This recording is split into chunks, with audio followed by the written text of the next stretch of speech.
Okay, good evening, everybody.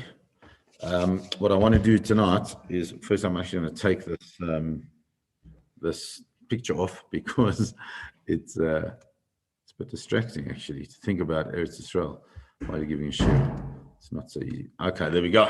Okay, so what I would like to do is to look at some malachas that we don't normally look at, but we'll see that even though we don't look at them, they have practical application, and we'll see what that is now. So I'll just share my screen, and off we go. Okay, so the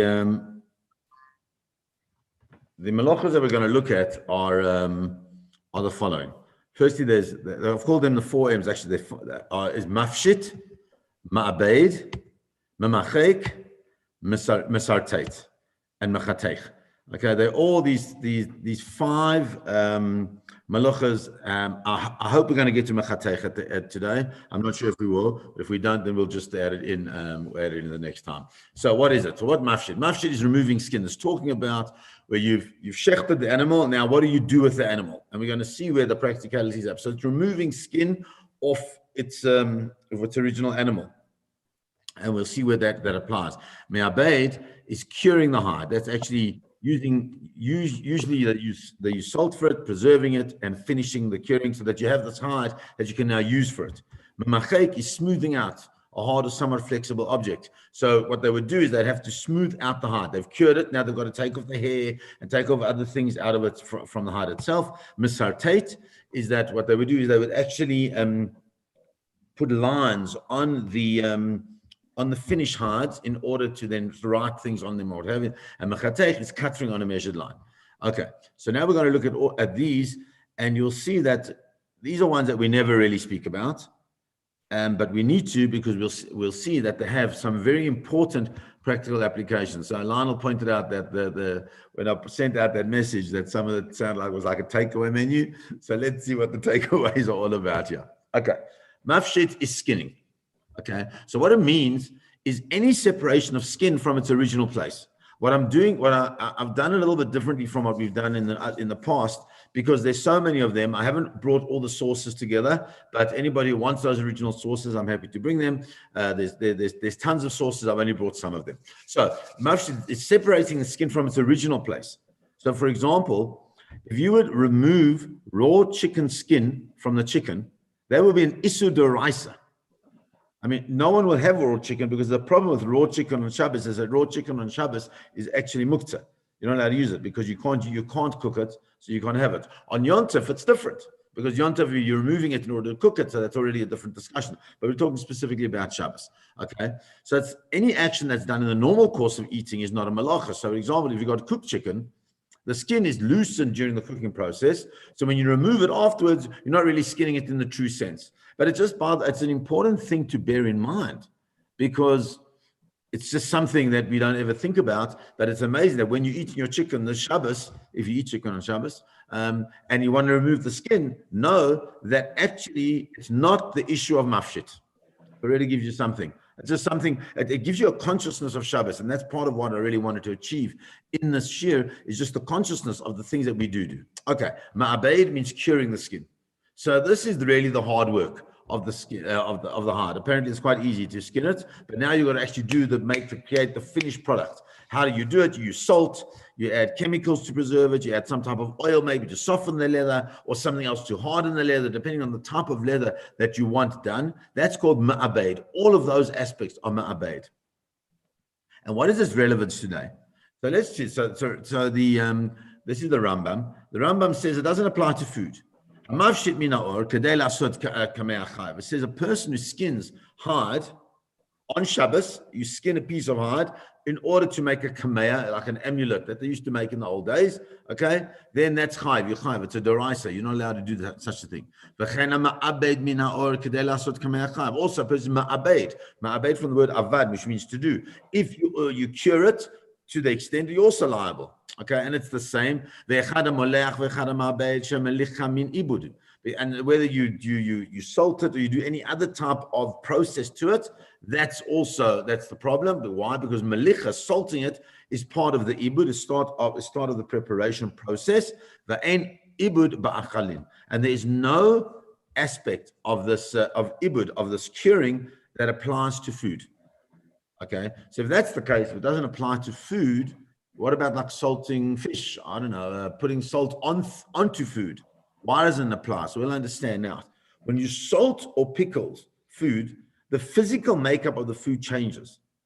So if you're going to actually do something, a lot of salt, or you're going to create pickles on Shabbos, you can't, because the physical makeup of the food changes, and that actually resembles the process of tanning hides, and therefore that becomes a malacha d'rabbanan. It's a rabbinic injunction that you can't make pickles. So if your Shabbos afternoon chug during lockdown was to make pickles, please change it. It doesn't work. It's not good. You can't do such a thing.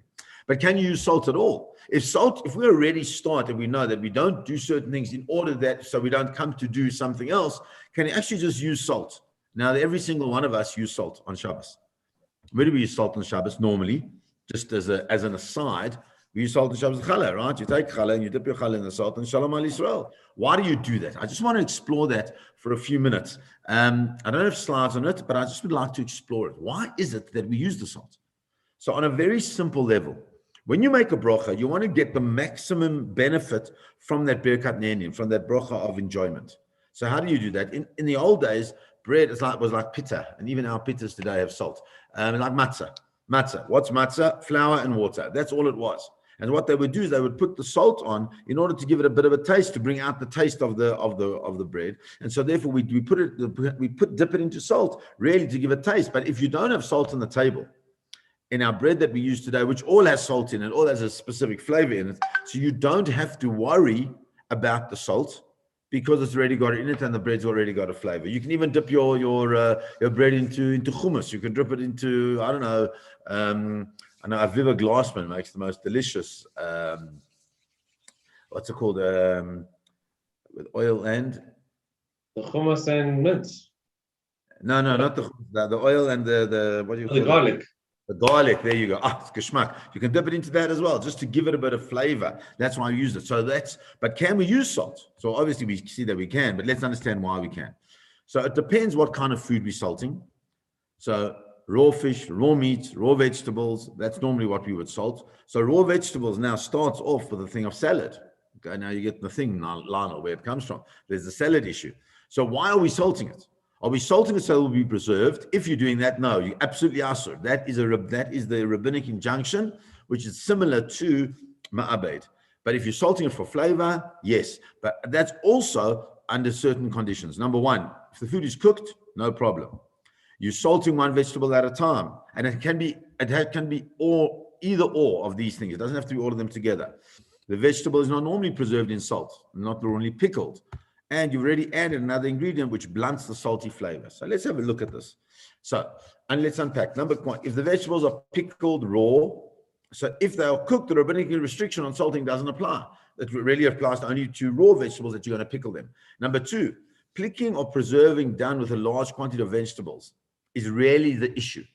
That's the real malacha. So if we've got one or a few, we don't have to worry so much about it. If you salt one item, not at all like ma'abed, because ma'abed is like a commercial production of food. One at a time. I just want to mute everybody. So if you're doing one at a time, you can have one vegetable on your plate. You can put salt in it. You can have several on the plate. You can dip each one individually into the salt, similar like to what we do with the challah. No problem whatsoever. The condition 3. There are example items that are pickled, like cucumbers, tomatoes, and radishes. Those are the ones that are brought down to the Shulchan Aruch. Given that it is permitted to salt eggs and bread and other items not usually preserved through salting, and according to some opinions, it's also permitted to sprinkle salt on vegetables that are not in a form suitable for pickling. So tomatoes, you shouldn't, but if you slice them up or they peeled cucumbers, there's no issue with putting salt in them whatsoever. Remember, it's an or. All these are or. You can take one cucumber and put salt in it because that's one of the conditions. Now, condition 4 is a big one, and It's not an absolute condition, but it is something that, again, the point, if we're going to try and make Shabbos a conscious space, then perhaps this is something we should look at. It's permitted to salt any food if oil is added before the salt, because the oil neutralizes the salt's preserving and pickling ability. So, for example, if you've got a big salad on Shabbos, what should you do? Rather first add the oil before you add the salt. I think we do that anyway. I think that's like the natural way we do things. But rather add the oil first, then you can mix it very well, and it's not a problem because the oil and the salt, they mix together, and there's no issue of ma'abed. So we can see that even in this very strange concept of curing a hide, we pull out a malacha, which is a drabonan issue of pickling vegetables. Okay. What about salt water, just as an aside, right? So now it's obviously salt water is what they use for tanning or for pickling. So we should avoid making them on Shabbos. So we shouldn't put salt into a large volume of water, because the large volume is the commercialization of ma'abed. And also we shouldn't make a very heavily salted solution, even if it's got a small amount of water in it, because that's exactly what it is. And heavily salted is 2 parts salt to 1 part water. That's a property. That's like better than the Dead Sea, even. So that's quite a heavy thing. But don't do that. So therefore, that's why, if you remember, when the Seder night falls out on a Friday night, which it does every now and then one should make sure to make the salt water before the Seder. Why? Because there could be an issue that is connected to me'abed, which is the salting, the pickling of the vegetables. So I don't know if anybody ever thought of this. When I was preparing these things, you just like there's certain things that you just know about, and then the other things that you like begin to see, and it really opens up one's affection to Shabbos, because you see how deep everything Shabbos, how it touches so many points. Because it touches so many points, it allows us to really have a deep consciousness of everything we do. Okay, the next one is mamachek. Now, mamachek is basically smoothing. That's the av malacha is mamachek. What does it mean? So the idea is that whatever you're working on, something which is quite a hard object like wood, if you're sanding it down or using a bar soap, normal soap, it's quite a hard thing. And as you work it, it goes less and less and less. Or even smoothing leather. Says the Shulchan Aruch says, "Ein magardin b'sakin or b'tziporin." Whether using a knife or a fingernail, you're not allowed to scrape your shoe, mena'al ben chadash ben yashan, whether it is new or old, because what happens is if you do scrape it. So let's say you're walking and it's in the summer, or it's in Glen Hazel, where we now have a whole new Glen Hazel beachfront design on Ridge Road in different spaces as you go up and down. Sometimes there's high tide and there's low tide, and it's very lovely going down there. If I miss Cape Town, I just go walk up Ridge Road. But so now you've walked down and you've got all mud on your shoes. Are you allowed to scrape it off your leather shoes? The answer is no, you shouldn't. You can wash it off. We learned about that. You can actually put water on it under certain circumstances. It's not a major is on the thing itself. We'll get into that as we go on. But you can't scrape it off with your knife or a fingernail, because it could peel off the leather. And if it peels off the leather, that's smoothing the leather. That could be a malacha d'oraisa of mamachek. I want you to be aware of that. But the mamachek. The mamachek is manifests itself, this concept of smoothing, in something a little bit more relevant to our lives. And let's go into that. Okay. And that is the tolda of mamachek, which is mamareach. Mamareach also means smoothing, but it manifests itself in 3 specific categories. In that which is solid but flexible, that which is not so solid, but it's still solidish. We'll see what that means. And that which is not solid at all. So what does it mean solid but flexible? So it says this is from the Rambam. Where the Rambam says, "Asur litain sha'ava or shemen av benekev achavit lesatmo." You're not allowed to take wax or thick oil, and this is the key here. Shemen av, thick oil, and put it into a hole in a barrel in order to do what? In order to fill it. To fill that hole, because there's a hole, because you're going to be smoothing it. You're going to be mamarech. Says the Aruch, Perish Aruch, sicha meshicha ticha. He says that all these things, oiling, smearing, plastering, spreading, smoothing, all the same concept. So they all fall under the malacha of memachek, but they are told us one of them is memarech. Okay, so he says, but aval b'shad varim deleis behu mishum miruach. It says, but but other things where you don't have to worry about the smoothing part of it, so then it's all okay, and it goes into the discussion with the wine, which we're not going to look at. So what does this mean? These are we talking about things that are quite solid. So they can be molded, but they maintain their shape. The normal use of these substances is like stretching or rolling them. So that's like stick deodorant, wax, tar, something like that. But as you do that, they become smoothed out or they become thinner. And since they become smoothed out or thinner, then what? That's the essence of smoothing. That's the essence of memarech. Also, included in these things are chapstick or lipstick, using Play-Doh, clay. When you take this thing, which is quite malleable, you're not allowed to do that. It falls into the malacha of memarech. So that, for example, if you got kids Play-Doh, you can't use on Shabbos. It's pashut. You can't use it. Why? Because it will be smoothed out and it will change the shape. And if you do that, then you fall into the malacha. Okay. What about things that are not so solid? So where I use different websites to be able to put the things together. So it's quite funny. He says, so for example, toothpaste, Vaseline, and antifungal creams, and so forth. I thought that was quite funny, right? So there's all these creams that we use, things that we use every day that we might need to use.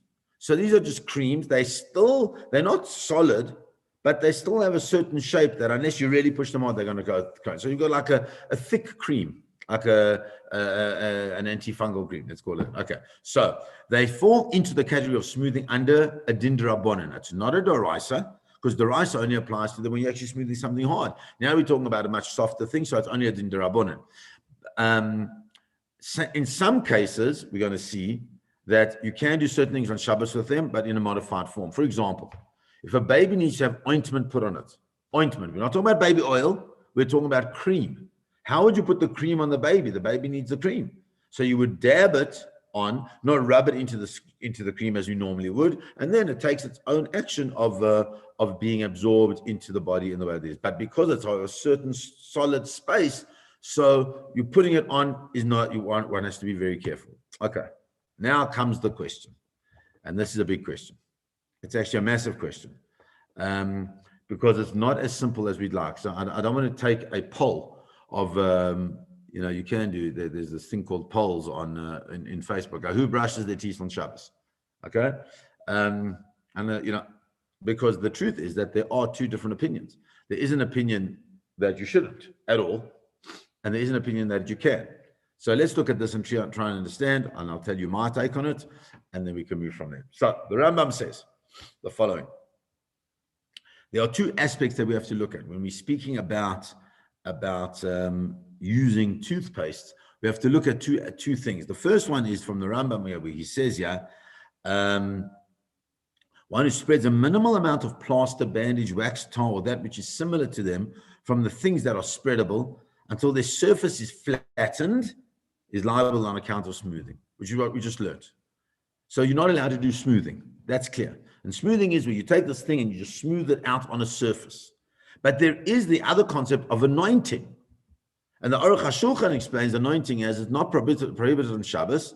The only thing that is forbidden is to spread materials that will be absorbed into the skin because of the prohibition of noilad, or for materials that can be smeared. So we have to be careful not to spread new things into which can be absorbed. But it's not an issue of putting something that you can actually anoint yourself. You can pour creams that are going to be absorbed into the skin into a certain way. That's called anointing. So the problem really is not like with oils, which you normally anoint with, and it's not with a very thick cream. The problem is where it's kind of viscous material that does flow quite a bit. And the question is, how thick does it have to be? So in the Gemara in Shabbos, there's a big machlokes around the spreading of a thick gel. It's clear it's a din d'Rabbanan, which is a fundamental. Why is it so important if it's a din d'Rabbanan? Because if it's a din d'Rabbanan, we can possibly find certain kulas. The Rambam holds that it refers to a type of fat, like a animal fats. The Rashi says mishka, which is this thick gel that they speak about, is a thick oil. The consensus is that there's gel, which is this thick oil stuff, or fat, and wax, which is a much thicker thing. Is between. There's a material that can be spread, which is a Torah prohibition. That's the wax, and the material that we absorb by the body, and that is the oil. So those are the two differences. So if it's solid but flexible, if you remember, we spoke about where the Rambam said that you can't put something which is shemen av. That's this word over here where he brings it in shemen av. I'll just highlight that word quickly. This word here, shemen av. Shemen av is this thick oil, and that thick oil is problematic from the concept of mamarech. But what happens if it's a thin oil, or if it's not something that's going to be like staying in that place where you've where you're putting it? So let's look at that. What that means now for us, for our purposes, is comes the Mishna Berurah, and because the Shulchan Aruch quotes this concept of shava or shemen av, of thick oil, and he says afal gav the en merich b'shemen, even though you can't use oil to spread. Aser de gazrinen atu shaiva. Sorry, even though there is no din of meriach in shemen, in oil, we still, there's the gezer de rabbana. We worried that if you can spread this, then you'll spread wax as well, because why? Since it can be, wax can be spread a little bit, you might be exchanged. That often happens where we find in halacha that we prohibit things just because it might come to do something else. We said earlier, the Magen Avraham explains. Now listen to this, that spreading, which is the Isser, is an act of adding a new layer. That's what spreading is. It's not, according to the Magen Avraham, it's not putting something on that will be absorbed into the skin, but it's actually something that's just adding a new layer. And therefore, the Maharsham concludes that you can spread a gel that will be absorbed into the skin, because that is the same as anointing. Whereas putting wax, spreading wax on, is something that you can't do because it'll never be absorbed into the skin. So if that's the case, can you use toothpaste and brush your teeth on Shabbos or not? So Lionel, is good for you because it could be good for business, right? Okay. So can you or can't you? So the halacha is not so simple. According to Reb Chaim Noah in his Ketzois HaShulchan, he says toothpaste does not defined as a spread. You don't spread toothpaste. You don't leave it as a coating on the teeth from the way he understands it. And Lionel, maybe there's some insight that you can give us here. Is there a coating that is left on the teeth from toothpaste? I would say yes, there is. You leave a fluoride, there must be some fluoride base that you leave there afterwards, sure. So is that if you rinse with the mouth rinse that's got fluoride in, you're going to be left with some fluoride there afterwards. But is that as a result of your brushing, or is that just a result of the fact that it's in your mouth? It's because now if you use like a fluoride mouthwash, as you were saying, right? Yeah, that would leave the same thing. There's just some traces just by virtue of the fact that it's there. Theoretically, right? You wouldn't have to use a brush. You could just actually wipe it on, or just use a mouth rinse. You don't have to use toothpaste. Okay, but to get the fluoride, you're saying? Yeah, you don't have to use a toothpaste. Okay. You use a mouth rinse with fluoride in. Okay, so it's not, so you're not purposefully brushing in order to get the fluoride. It just happens to be as a result. Yeah. Right? Which might be an important part. I didn't actually, as I asked it to you, I remembered one of my dentists told me that I mustn't then, after finished brushing, I shouldn't rinse my mouth properly, because then it could take out some of the fluoride that I needed for my teeth, which was quite interesting. That's right. So that's interesting. I never thought of that, but I don't think that it's a coating on the teeth as such, but rather just some type of residue. And I think that makes a big difference. Okay, good. This is great. Okay, now, but what are the concerns that have to be taken into account? Because one thing we understand, that at least according to Reb Chaim Noah, we're leaving for the moment as the person, that there's no issue of mamarech. There's no issue of smoothing. You're not using it to coat your teeth. You're just using it to clean your teeth. But there are other concerns that come out when a person brushes their teeth. Okay. The big one is drawing blood. right? If a person has some type of, if you regularly bleed because you got whatever issues with your gums, okay, and that's an inevitable action with an undesired consequence. Now, inevitable action with an undesired consequence means a psik reisha de lo nechale. Now, let's understand what that means. A psik reisha, the word means cut off the head. And it's derived from, I'm sorry, I didn't put the slide in that I created for this, so apologies. But it's derived, we'll look at it in some other things. A psik reisha is derived from this concept. If you cut off the head of a chicken, is it going to die or not? Well, obviously it's going to die. So psik reisha means you know for sure that the result of your action is going to be consequence X. That's it. You know for sure that's going to happen. Now the question is, do you want that or don't you want that? Is it desired? Is it the neichele that it's good for you, or the lo neichele that is not good for you? In this case, we understand that a psik reisha, the lo neichele, even if it's not desired by you, by Gzeirah D'Rabbanan, it's also not allowed to do. So if a person knows for sure that when they're going to brush their teeth, that their gums are going to bleed, say the Srida Eish and Rabbi Ovadia Yosef. Now, why is it so important to bring the Srida Eish and Rabbi Ovadia? Is because it's Ashkenazi and Sephardi. Okay, the Srida Eish and Rabbi Ovadia are clear that is absolutely asur. You're not allowed to do. If you know for sure your gums are going to bleed, you can't brush your teeth with a toothbrush. But if a healthy person who normally doesn't bleed, then there's no issue with brushing your teeth, because that aspect of drawing blood. Remember, you're not allowed to draw blood on Shabbos. It's actually it's a malacha. You're not allowed to make what's called a chabura, any type of wound.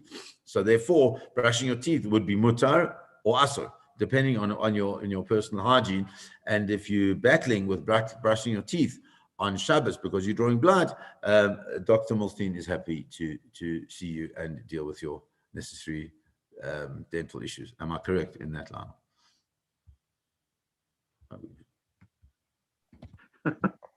Okay. Are we still there, everybody? Sorry, I think I'd lost you for a few minutes. Is everyone there? No. Great. Okay. What about rinsing the brush?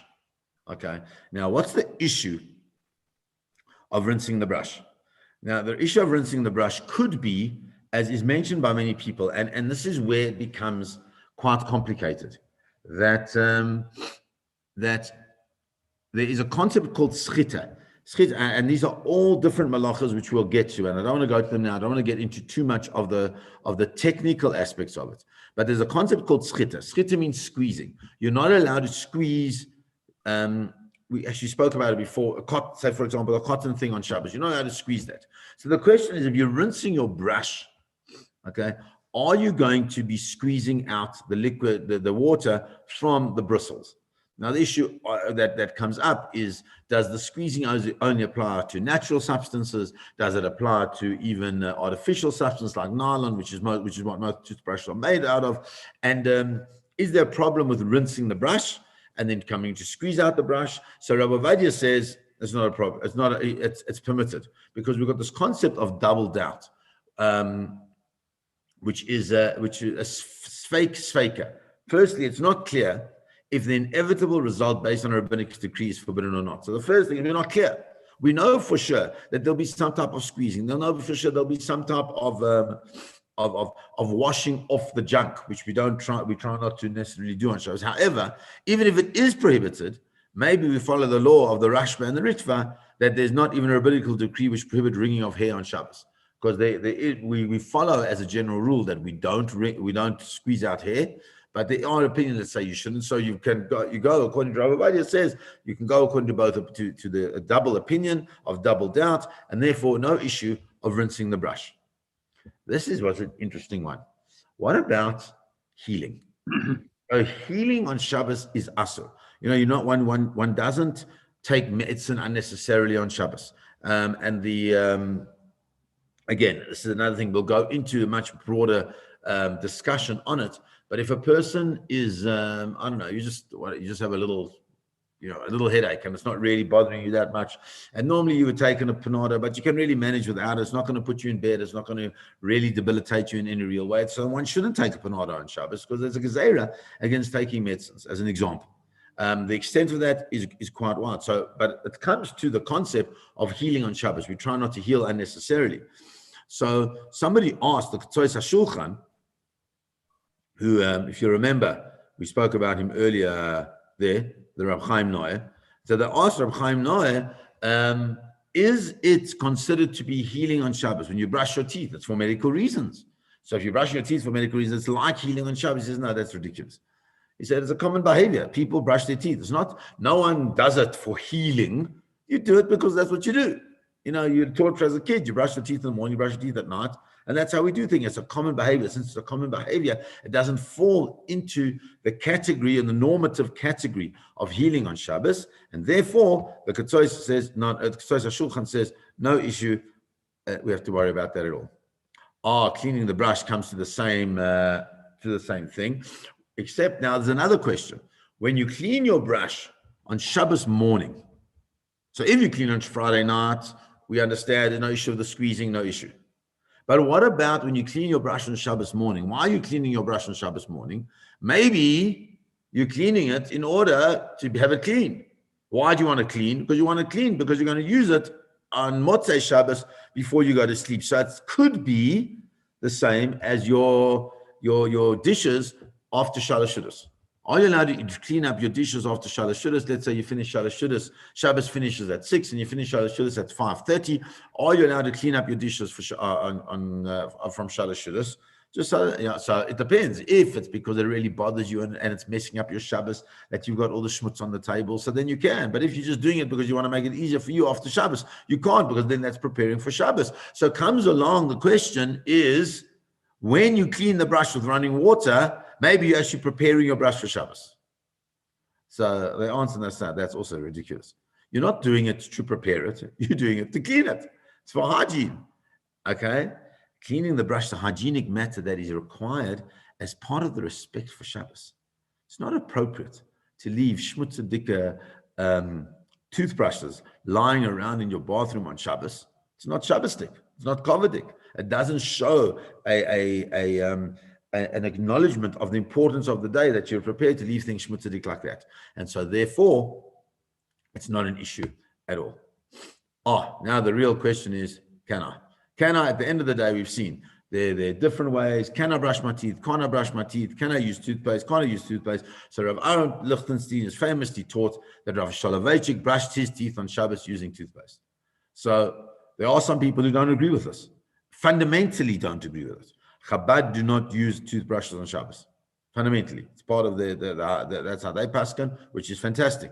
But for those of us who are happy to hold like Rav Lichtenstein, who held like Rav Soloveitchik, it seems to be it's okay to brush one's teeth on Shabbos using toothpaste, but there is the proviso. And what's that proviso? The main proviso is very simply that we have to be sure that we don't make our teeth bleed.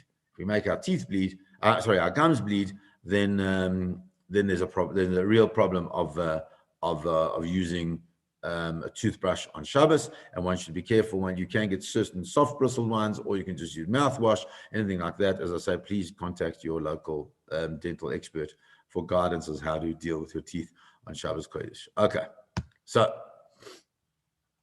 we get to the next thing. So we spoke about, if you go back just to remember what we were saying that we're talking about different aspects of Memarach. Solid but flexible, not quite solid, and then which we've done, and now not solid at all. We're talking about things which are completely runny. So it comes on that, truly thin, porous. There's no prohibition of smoothing whatsoever because you can't smooth it. So that's liquid soap, for example, baby oil, certain hand lotions that pour freely. There wouldn't be an issue with using those on Shabbat because that's anointing. That is not smoothing. That's anointing. But if it has a certain thickness to it, that when you put it on, you actually smooth it out and then it absorbs. So that could be a problem, and one has to be aware of that and just bear that in mind, and we'll look at that. Okay. What about foods? Is there an issue of smoothing foods? Because we saw earlier on that certain malachas don't apply to food. So the malacha of mamachek does not apply to things that we normally do in the course of preparing food. So don't worry, you can have your peanut butter and jam sami on Shabbos afternoon for Shalosh Shudas. No issue. But can you ice a cake on Shabbos? So the answer is no, you can't. because smoothing out solely for aesthetic reasons, not for eating reasons, that's not allowed. So if you want to like make ripples in the dish or mashed potatoes, or or you want to fix up the herring and the egg in the herring and all things like that, so that might be a problem, because you're not allowed to do that. You're not allowed to apply icing to a cake, because why? Because it's not necessary the food to be eaten. Therefore, the concept of mamachek applies to it in a very fundamental way. Okay, so what we've seen is a number of these malachas. I just want to go back to the beginning, which we discussed. We saw mafshit, we saw ma'abed, we saw mamachek. We've got masartet and mechatech, which we'll do, please God, next week, finish those off, as well as some others, because there's not that much practical application. But what we did see is that even the most kind of like let's call it bizarre malachas of skinning, do apply to of skinning and working the skins and then smoothing it out, that we can find real practical application of those things in our lives. And as we said, the whole purpose of this series is just to give us that consciousness of, gee, I'm making a salad. How do I make my salad? Oh, gee, I'm about to brush my teeth. Is it okay for me to brush my teeth? I know that it is okay, but it's okay based on certain halachic principles, which are important for us to remember, that we know them, we understand them. Am I allowed to spread my peanut butter on my bread? No problem, but I can't ice the cake, because that's mamarach. That falls into a certain situation that allows us to operate within Shabbos, as I say, on this much more elevated awareness level. And when we do that, our Shabbos becomes more meaningful. It's not just about I don't do. It's I don't do because. And the minute I say I don't do because, it gives me an understanding, an opportunity to really get into the oneg, the beauty and the enjoyment of Shabbos Kodesh. So I wish everybody a beautiful week. Please, God, be safe and have a beautiful Shabbos as well. And Be'ezrat Hashem, we will continue. I'm not sure if we'll do next week, because it's going to school holidays and we're probably going to go away, but I will I'll be in touch over the group and let you know. If there's anybody not on the group, please let me know. That should be on the group, so that I can just add them to the group. God bless everybody. Have a good night, and thank you once again for joining. Thank you, Rabbi. Pleasure, God. Thank you. Pleasure. Very good, Scott. Thank you, Rabbi. Can I ask a few questions? Sure. Who's that? Okay. Laura. Yep. In the skinning, is drawing of blood and plucking of hair, is that falling under skinning, or are those separate ones? No, that's separate. They're different. They're different. Okay, Yeah. fine. And then the curing, does that only apply to salt, or would it apply to something like vinegar? Vinegar as well. So anything that would change the properties of the Yeah. food? Yeah. So you wouldn't be able to start your pickle curing on your pickling, let's say, in vinegar on Shabbos. Yeah. Fine. Okay. Fine. So you wouldn't be able to apply like a salad dressing too early in the day, like if you're putting it on a cabbage. No, that's not a for problem. That's not a problem, because that's not problem? pickling. You're going to be eating it. That's not a problem. But if you're putting on early, are you not pickling?